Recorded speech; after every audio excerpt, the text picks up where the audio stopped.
Welcome back to Beyond the Shears, where groomers get business savvy. Today, we're talking about something that every grooming business owner needs to understand as they grow, and that is S corporations. Maybe you've heard of the term S Corp tossed around in grooming Facebook groups or from other pet professionals who, quote, made the switch.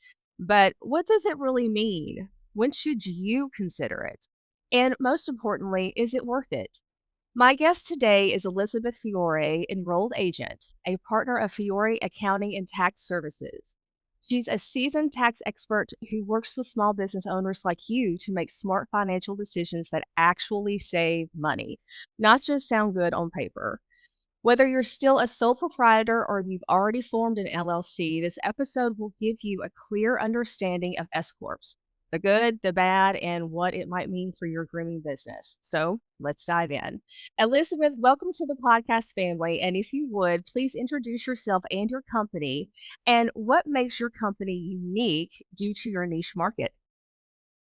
Thank you so much, Crystal. So my name is Elizabeth Fiore. I'm a partner with Fiore Accounting and Tax Services, and we work with a ton of creatives, specifically with a lot of balloon artists. And it's like a very special little niche that we have. A lot of the crazy large balloon installations that you see, most of those big companies are our clients. Um, so with our firm, we focus on monthly bookkeeping, tax services, and payroll services, as well as training. Great. Awesome. Well, thank you so much for coming in and sharing your wisdom with us, obviously, because this is a really big deal. One of the main reasons, everyone, that I'm so excited for this podcast episode is because I heard you, Elizabeth, on another podcast talking with a small business owner that experienced what I call the dark side of not being an S Corp, so to speak. In that episode, she did mention that she owed $22,000 in tax liability. And luckily, Fiore Tax and Accounting came in, and you guys actually helped her lower that by converting her from an LLC to an S Corp at that point. So I'm so glad she was able to connect with you and drastically lower that tax bill. So we want to take a little bit to talk about what an S Corp actually is and how it can be used as a tool in order to help save small business owners money. Okay. All right. So let's just get some idea and understanding of the basics of what is an S Corp. So, Elizabeth, do you mind breaking down what an S Corp actually is in plain English for us to understand? Absolutely, absolutely. So the most important thing to understand with an S corp is that it is actually a tax election that you're making with the IRS. So you are still an LLC for legal purposes.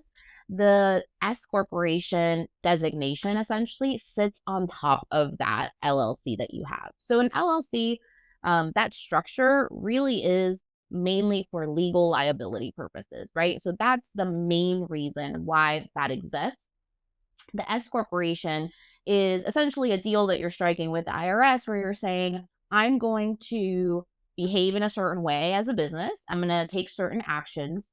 And as a result, you're going to give me a little bit different tax treatment than you would a regular LLC that doesn't have this election. So typically, in order to become an S corporation, you have to have that LLC base to begin with, right? So you either can be a single member LLC or a multi-member LLC, but you have to have that before you can elect S corporation. Gotcha. So it does sound like it's a multi-step process. So let's say someone is a sole proprietor, they don't have the LLC, designation yet. So what they would need to do is actually go to their state and file for the LLC with the Secretary of Hmm. State, typically is where it is. And so once they do that, then they can actually file the S Corp election with the IRS. And so yeah, it's Correct. actually a pretty, I'm not gonna say easy process because it can be confusing for people unless you're like Elizabeth and myself when we do this, I think, on a monthly basis several times Yeah. a month. So so this is Yeah. something not new for us. But yeah, for sure. So you definitely want to make sure that if you are a sole proprietor, you want to get that LLC designation. Now, for all of my listeners out there, Elizabeth, I have to tell you, that's the number one thing I do ask all of my business owners that listen to me out there is just to get at least minimum an LLC because it's a Absolutely. protection. Yeah, it's a Mhm. liability protection legally.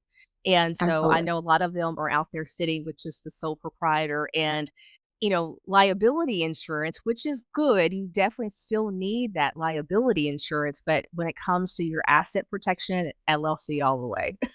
So Yeah. for sure, I tend for to sure. think of it as a spectrum, really, where sole proprietorship is on one end of the spectrum and, corporations are at the other end of the spectrum.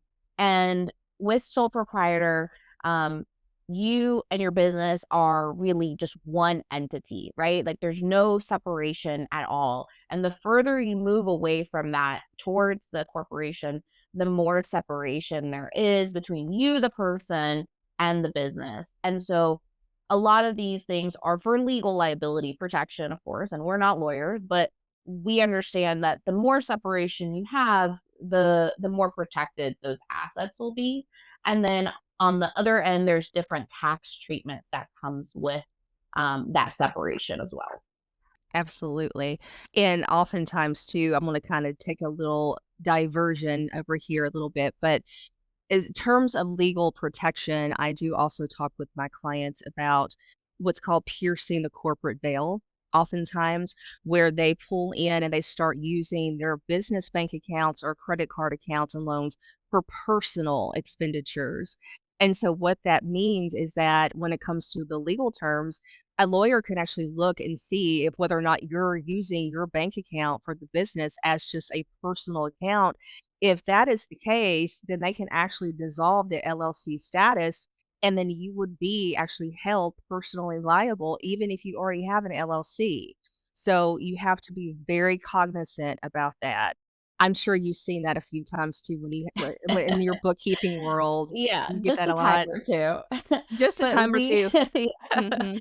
we try to, like you said, really kind of emphasize that the more separation you can establish between yourself and your business, the better off you'll be. And if there are those crossover expenses or even accidental things, it, like you said, it pierces the veil to the point where someone can build a case that um, it's impossible to know if some of these expenses are personal or business because you've been mingling them in the past, right? So it now a deeper dive of those expenses has to be made and possibly disallow. So I always say, what you may have done in the past, you've done in the past, but moving forward, you can always start on the good foot and stop mingling, right? The sooner you can stop mingling, the better.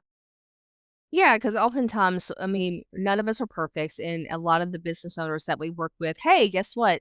They're not trained accountants, are they? They're not trained accountants, they're not trained bookkeepers. So, they do the best they can, and we try to encourage that. But yeah, but once you actually do learn about the differences, about the good, bad, right, and wrong type things for us when it comes to tax and accounting, then we want you to actually, like you said, put your best foot forward moving forward with that. So, for sure. All right. So, let's talk about why might a grooming business owner or even just a small business owner even consider being an S corp? Like what does that look like for you? Yeah. So typically when we start to even have those conversations, when we think, let's make sure that this is the right fit, right? So there's a few things that a business owner has to kind of qualify before they can even elect to become an S corporation. So they have to be a citizen of the United States.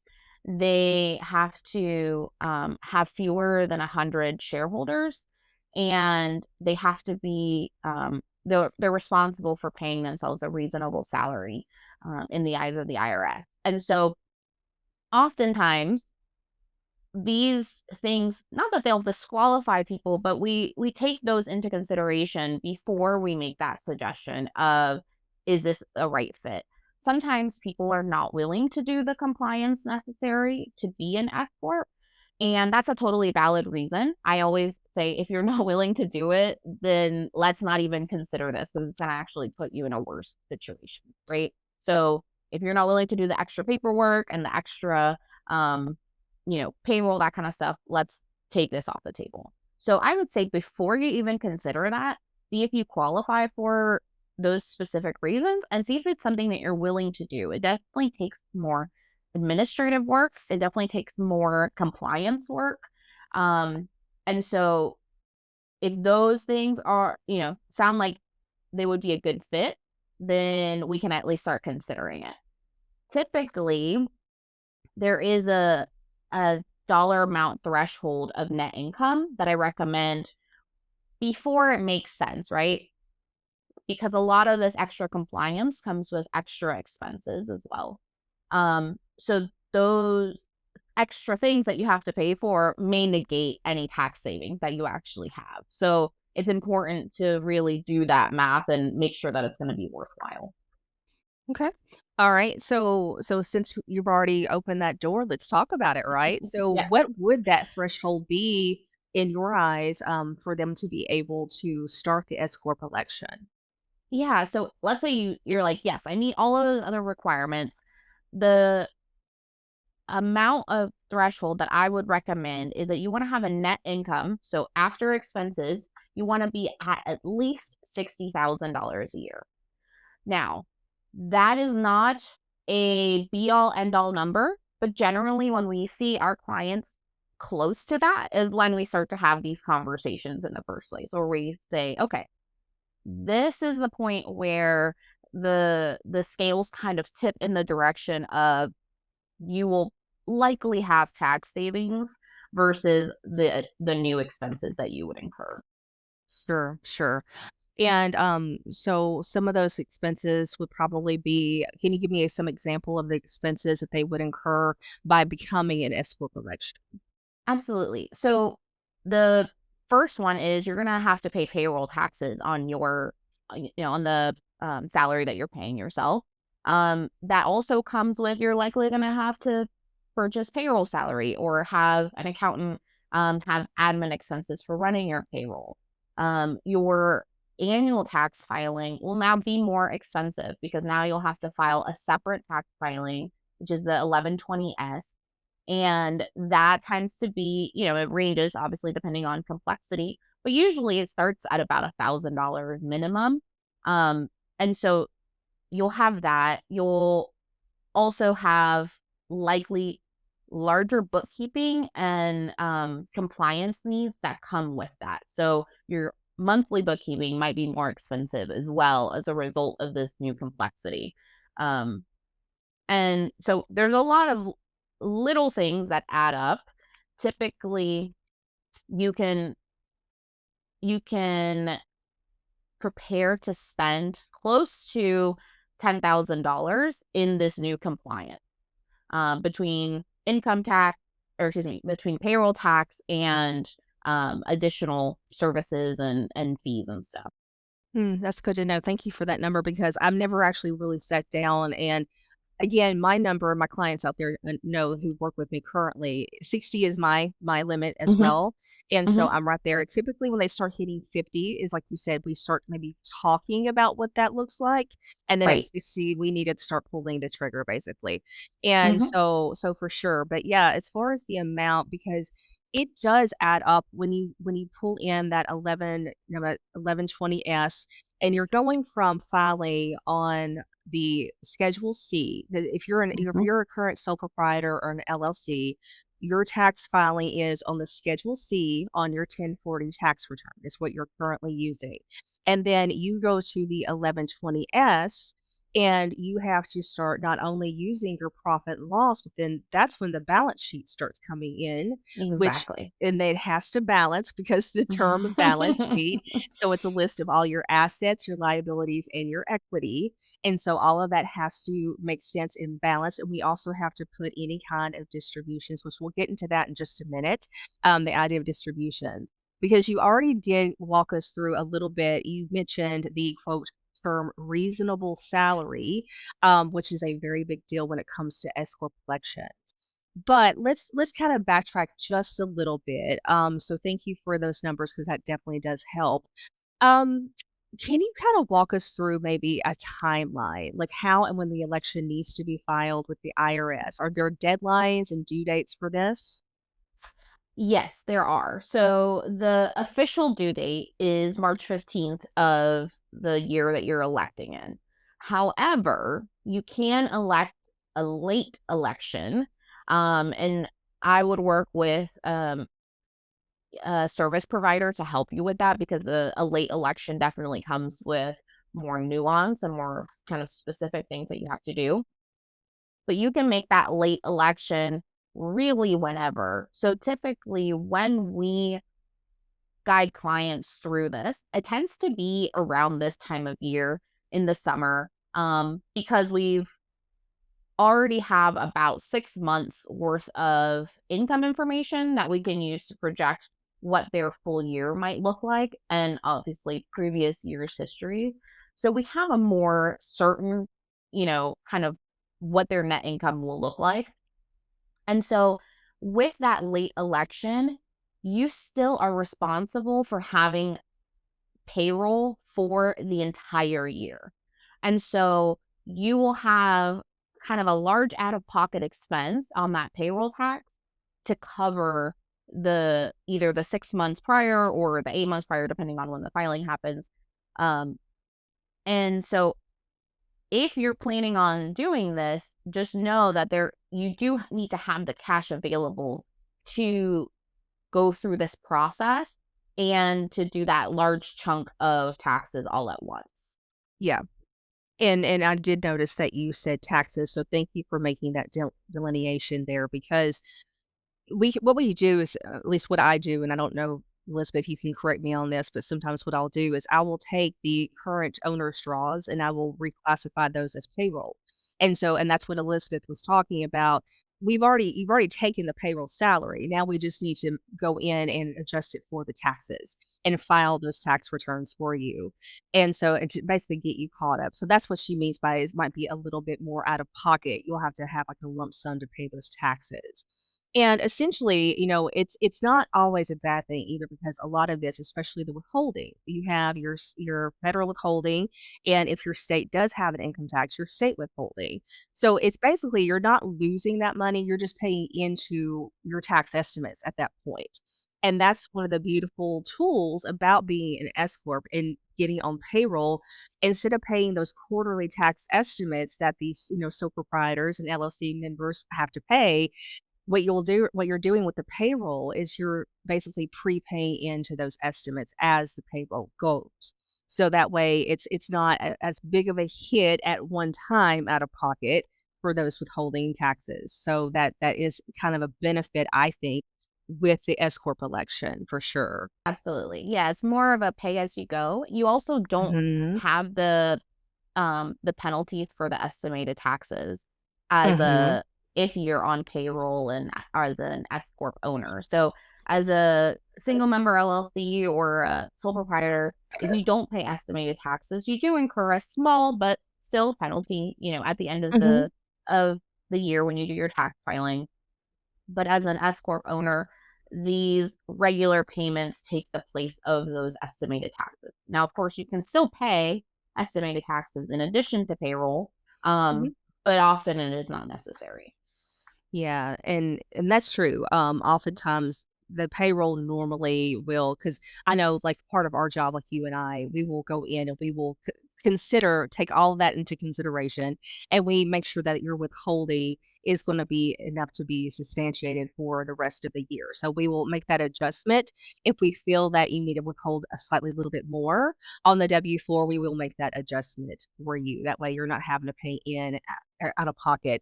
Now, the beautiful thing is with the pet grooming industry, Elizabeth, is the fact that we do have peak seasons. Is that the same for the balloon industry as It is. So, the peak season for the balloon industry is kind of graduation season. So, really starting April through June. That's, I would say, the where everyone is just crazy busy. They do get another kind of bump in the fall as well, but it is a highly seasonal business. Yeah, yeah, it's same way with pet groomers, and of course, you pet groomers out there can correct me, but what I've seen with my clients is typically around, May, June as well, because it's like coming out of spring into summer, so everyone's wanting to get their pups washed and groomed and all nice and clean, and then also obviously the holidays. We have like, October going well into December up until the Christmas holidays is huge for pet groomers, and they are booked out. So yeah, so that's a big deal for that. Unfortunately, it makes it a little bit more difficult for someone like, us, trying to calculate that tax estimate because your Q4 is your busiest season. So that's sometimes a little tricky, especially if it's a brand new business that doesn't have historical data. That's a little tricky. So that's why you want to really work with an accountant and probably get monthly updates to make sure that they're staying on top of that. I will admit, I will confess, sometimes I have slacked in that, not doing it monthly for some of the newer ones, and I'm like, "Oh, you had a blowout, Q4, that's wonderful, but you're gonna owe this much in tax now." So, Yeah. yeah, it can be like a little, "Oh, no." So I had to retrain myself. Okay, newer people, they need a little bit more TLC in the beginning to make sure that we're Yeah. not, underestimating those taxes for them. And Awesome, with okay. that, we Mhm, try to look at everyone when they're in a similar boat because we have a very similar um time frame. So usually early mhm, December, we do a last check-in of like, mhm, let's look at what you have done, in October and November so far. mhm, But I would say just the fact that you are working with someone like as a service provider, as an accountant, a tax preparer, mhm, you're in a better position than trying to DIY this mhm. because there's so much that there's so much nuance and there's so much to kind of know as a business owner that it really makes a difference to have someone be able to walk you through this process instead of trying to do it all on your own. Yeah, exactly. And also the key I want to also put out there for everyone, and this goes for any small business owner, is if you are working with someone, please, please, please stay in communication with them. Granted, Hmm. we do your books for you normally, and we have access to everything. But you yourself as a business owner know, for example, if you've taken on a lot of new contracts that actually are not showing up on the books yet, we wouldn't see that. So if you're like, "Hey, I just signed like a good like for your example, like a good 10 to 12,000 additional contract," that's Hmm. that's that's material for most people. And so For we sure. need to know about that. So yeah, just make sure that you stay on top of that and you give us any information that could directly affect your tax liability. For sure. Okay. So now let's look at some of the pros or the advantages of being an S Corp. Okay. So there are a lot because people are like, well, I heard I save all kinds of money on taxes, which can be true. And it Yes. is true oftentimes. This is one of the questions I get asked. Can S Corp owners really save, for example, on self employment taxes? And then how does that work? Yeah, that's a great question. So once you elect to be taxed as an S corp, you are no longer considered self-employed in the eyes of the IRS, right? So now you will be a W-2 employee of your own business. And so you no longer qualify under the self-employment kind of aspect of taxes, which in this regard is great in the sense that you don't have to pay those self-employment taxes that you normally would. In place of that, you'll have withholding on your W-2, and then the company pays payroll taxes on your behalf. Now, you still are responsible for paying income tax to the state and to the federal government. So that part doesn't change. It's just you don't have this additional self employment tax to consider because it's already been taken care of on the company side.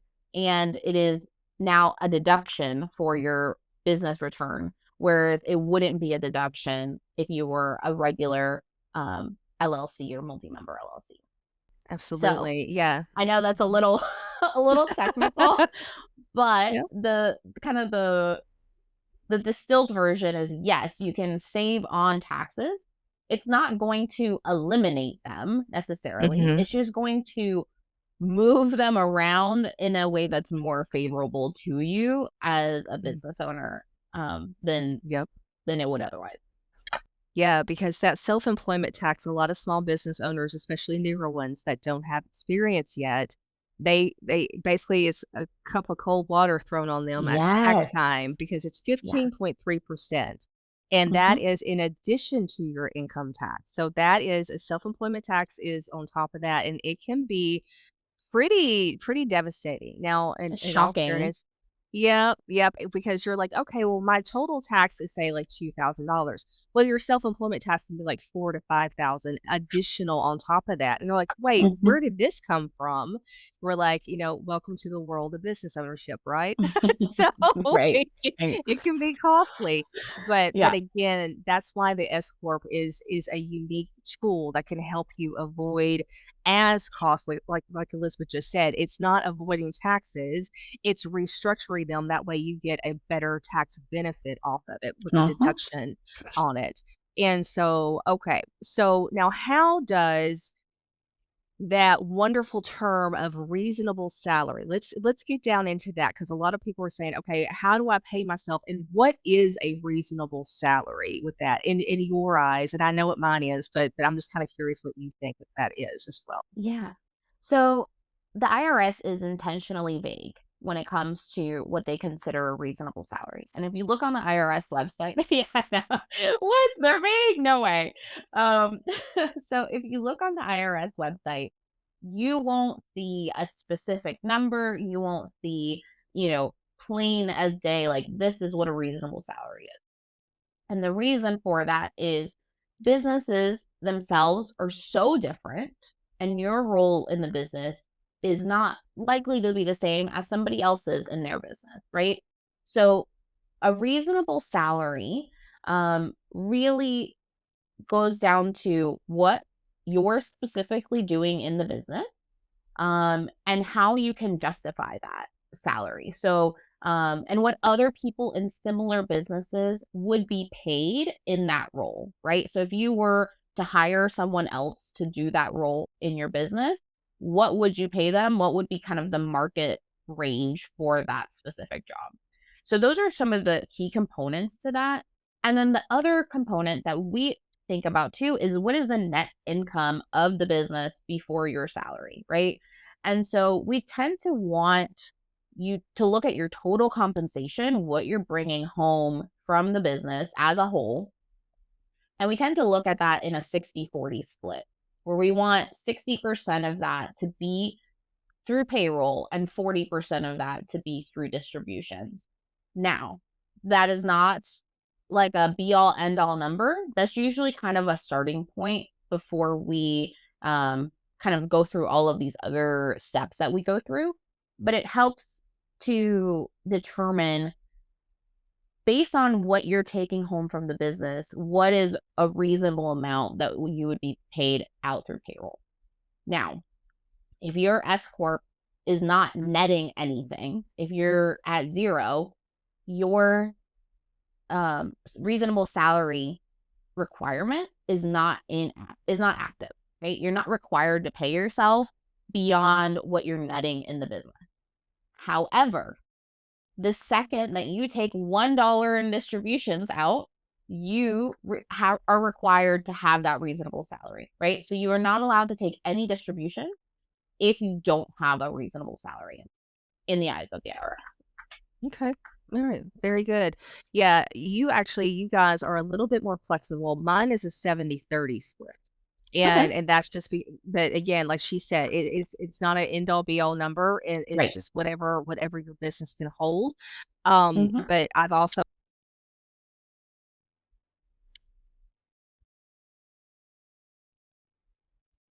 Yes, and that you can justify it. Yep, exactly. You wanna have you wanna have comps of, what that salary would be for that role in other, businesses, what kind of the going rate is for all of the things that you're doing in your business. So, as long as you can justify it, you can, have a leg to stand on. Yeah. And I kind of want to dive into a little bit of a few real world examples about how people can save money with the S Corp election. And then also, I want to kind of take a moment to tell you, because I haven't shared this with you yet, is I really, as an accountant, I want you to weigh in on this because, Mhm, obviously we work in an industry where we have a lot of peers that work with us. And so we have a lot mhm. of ability to be able to bounce ideas off of each other, and some of the things, again, this is all a learning and growing experience for us all, right? Just like with the dog groomers, they work with each other and they're constantly learning to improve their craft and their skills. We do the same thing. Like we say, Mhm. oh, okay, I didn't look at it from that perspective. That's kind of a neat idea. But, I have recently come across a lot of accountants that are not pushing for S Corp elections as much. In fact, they're telling their clients not to do them, and I'm Interesting. truthfully, I don't really understand why. They're giving their clients reasons like, "Oh, well, you really wouldn't save as much money with this." Now, again, as Elizabeth pointed out earlier, there is a threshold limit that you Yeah, need to be in order to save money, but that 60,000 net is not that hard to come by. I mean, you can kind totally. of get there pretty quickly. And Mhm. so therefore you want to always stay on top of that. But I remember, recently talking to a peer, and she said that, she took on some new clients that recently had an accountant that said, "Oh, you're not gonna save a lot of money." And I said, "Well, just out of curiosity, are they over, 6 figures in net?" And she said, "Yeah, well over." And I said, "That is insane Really? to me. That's insane." Yeah.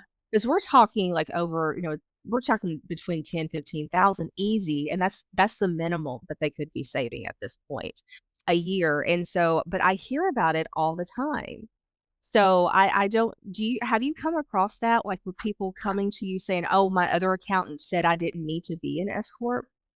That's surprising. I think we actually see the opposite, where we see a Okay. lot of people that are converted to S Corp, Mhm. without guidance, or they have no idea what the reasonable salary, that they have to have a salary, or what that entails, or that they have to have payroll, right? They're actually on the Mhm. other end of, like, don't have any of the necessary information to make that decision, but Gotcha. they were like pushed to become an S corp maybe before they were ready.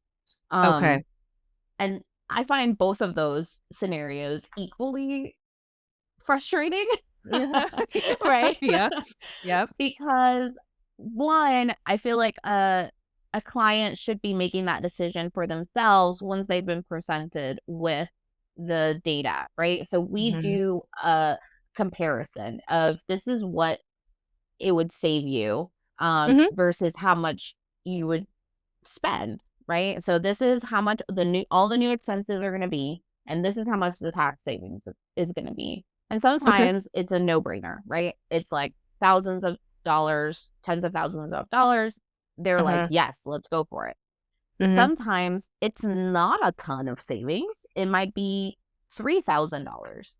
Mhm. Um, and I leave that decision up to them. That's not something that I can determine for them. Mhm. Um, they have to be okay with that. It is a $3,000 savings. They are going to still have to spend money in order to get that savings. Or they might say, you know what, for that extra $3,000 in savings, I'd rather not have the extra compliance or the extra admin work. And that's Yeah. totally reasonable. Yeah, because a lot of people too, again, kind of going back to the reasonable salary idea, you also have to take into consideration equity. And a lot of people, Mhm, business owners, don't know the idea of equity because you also cannot take distributions above and beyond the amount of equity you have in the business. And so equity can consist of any kind of money you yourself have put in called contributions to the mhm, company. It can also consist of your retained earnings. And what that is over the course of the business's existence, basically your net profits and losses all added up together. And that needs to be a positive number. Let's say you've been open for 4 years and you've like cumulative of all the years together is about like $50,000. So you have Uh-huh. $50,000 in equity available at that point.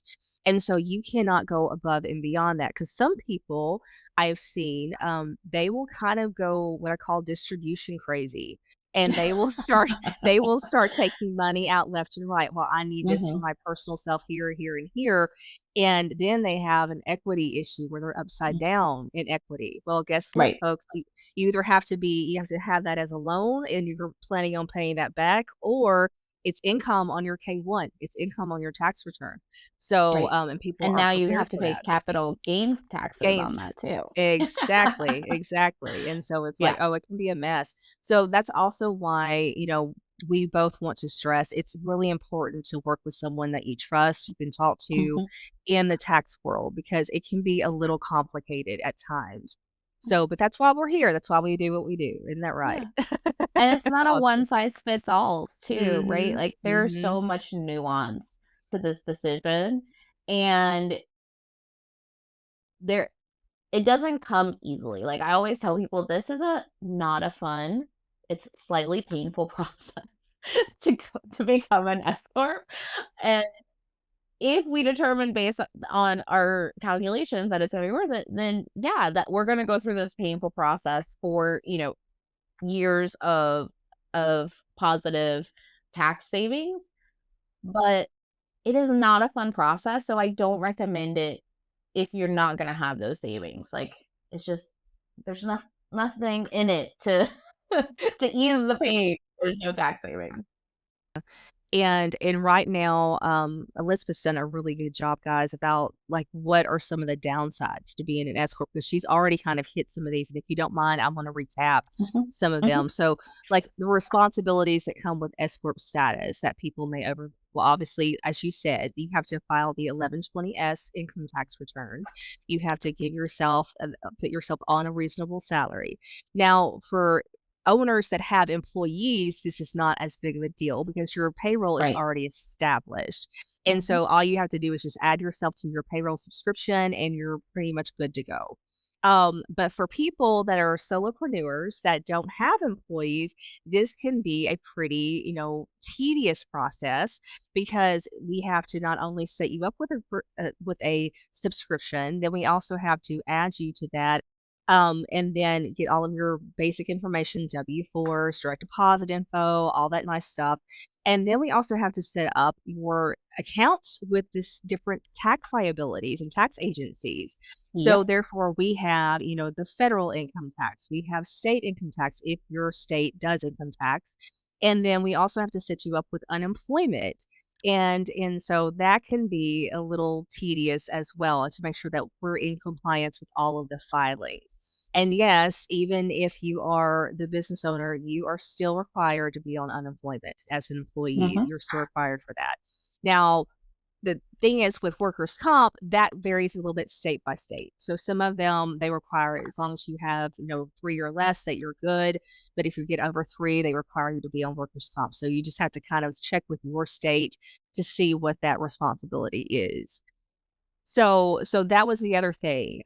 Bookkeeping and payroll requirements, we just kind of went over that a little bit. But what are some bookkeeping requirements specifically, Elizabeth, that you've seen with S corps? yeah. So the biggest change that I would say with an S corp for bookkeeping requirements is that you have to have a really, really clean balance sheet versus a regular sole prop sole proprietor or LLC. They can get away with just a regular old profit and loss, right? And they can be kind of down and dirty. Here's what I got. Here's what I spent, and that's sufficient in a lot of cases. For an S corporation, we have to know how much you took out in distributions. We have to make sure that we know every single thing on there is up to date and clean. And so, one of the things that we stress when we help people through this process is not all bookkeepers are well versed on having a clean balance sheet. And that's not throwing shade to anybody. It's just different strengths and different experience, right? And as an S corp owner, you have to be committed to having a clean balance sheet You have to be on um, accounting software. You can no longer just do it on a spreadsheet. Um, and so along those lines, you want to have an expert that is helping you, that is knowledgeable in those requirements. Similarly, you'll have to pay for payroll software if you weren't paying for that already. So those are additional costs. The bookkeeper has to know how to handle owner's payroll versus employee payroll, and how to, um, make sure you have an accountable plan and all of those things. So these are a lot more, there's a lot more complexity once you kind of throw this into the mix. Absolutely. Accountable plans, that can be a whole other discussion. Yeah. Oh. So Yeah. that's there's a lot to that, but yeah, for sure. All right. So I guess we're going to go ahead and start wrapping this up, Elizabeth. So, what is your best piece of advice for someone who is weighing the decision on becoming an S Corp? What would you give them with that advice? Yeah, my biggest piece of advice would be, one, look at what your goals are for your business, right? So if you're planning on doing this long term, if maybe you're running it as a side hustle and you want it to eventually be your full-time income, all of those things matter in making this decision, right? Because it helps determine how much compliance you're willing to take on, for the long term. So I would say that's the biggest thing, is know what your end goal really is. And then second is run the numbers, or work with someone who's going to run the numbers for you to make sure it's actually a fit for you specifically in your specific tax situation. So a lot of times the kind of unknown factor within all of this is your personal tax situation. Um, could be very different from someone else's. So the final outcome, even if the businesses are exactly the same, the final tax outcome could be very different. And so it's important that you work with someone who can take all of those things into consideration when running the numbers. Absolutely. That's awesome. Thank you so much. I really do appreciate your wisdom and clarity on this subject because, there's a lot of grooming owners out there and really even just regular small businesses Mhm. that they are very confused on this subject of S corporations. So this was a very enlightening episode. So I appreciate your time and your knowledge with this. So Yeah, thank you for for having all me. Oh, you're welcome. You're welcome. Thank you for coming. And so, for all of my listeners out there, if you're listening to this and thinking, well, you know what, I might be ready for an S corp, but I'm not sure. So now's the time to get the right help. I always recommend working with a qualified accountant like Elizabeth or myself that we understand both the tax rules and the needs of the small business owner, right? So, how can someone get in touch with you, Elizabeth, if they want to work with you for tax and accounting services? Yeah, thanks for asking. So the Mhm. best way to reach us is on our website, fioretaxservices.com. We have a form that you can fill out that tells us a little bit about you, and then we can kind of schedule a call to go over all of those things. And we schedule strategy calls at no cost, and basically we'll help you, guide you in the right direction, even if that's not with us, or, Mhm. something that we can help you with. We'll guide you to where you need to be. But that's the best place to reach out to us. We are on socials, but that's going to be a little bit of not as quick of a, you won't hear us quickly from us via social. Gotcha. So definitely use the website for sure. All Yeah. right. And if you want to go deeper on these topics and connect with other grooming business owners navigating this stuff in real time, check out the Pet Biz Collective. This is our Facebook group designed specifically for you. We talk about things like this all the time for tax and accounting questions. You don't have to figure it out alone, that we're here in order to support you because that's what, we're all trying to do is help you build your best business. So don't forget to like, share, and subscribe to Beyond the Shears wherever you listen.